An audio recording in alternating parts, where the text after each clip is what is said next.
नमस्कार शेतकरी मित्रांनो, राज्यामध्ये अतिवृष्टीमुळे शेतकऱ्यांच्या 14 लाख हेक्टरवरील पिकांचं नुकसान झालं आणि 29 जिल्ह्यांतील 654 मंडळामध्ये याची आता नोंदणी सुरू आहे।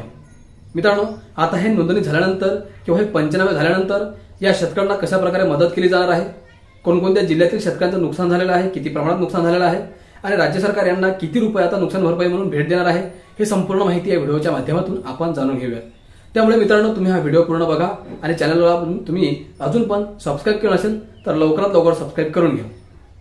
शेतकरी मित्रांनो, नुकत्याच झालेल्या अतिवृष्टीमुळे महाराष्ट्रातील तब्बल 29 जिल्ह्यातील 191 तालुक्यांमध्ये मोठे नुकसान झाले आहे।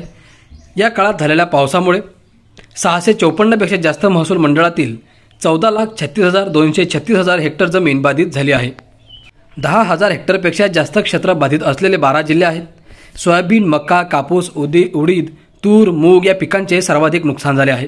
काही ठिकाणी भाजीपाला, फळपिके, बाजरी, ऊस, कांदा, ज्वारी व हळद या पिकांनाही फटका बसला आहे। 15 ते 20 ऑगस्ट दरम्यान झालेल्या अतिवृष्टीने राज्यात मोठे नुकसान झाले आहे।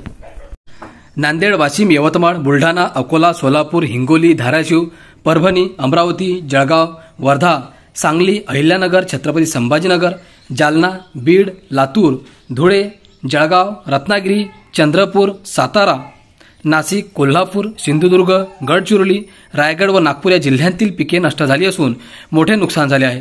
राज्यात अनेक ठिकाणी पुराने नदीकाठची जमीन खरडून गेली आहे। बाधित जमिनीचे पंचनामे अंतिम टप्प्यात आल्याचे कृषी विभागाचे म्हणणे आहे। अतिवृष्टीने बाधित भागातील पंचनाम्यांचे काम अंतिम टप्प्यात असून शेतकऱ्यांना योग्य ती मदत तातडीने देण्यात येईल। एकही शेतकरी मदतीपासून वंचित राहणार नाही। शेतकरी बांधवांच्या पाठीशी शासन खंबीरपणे उभे आहे।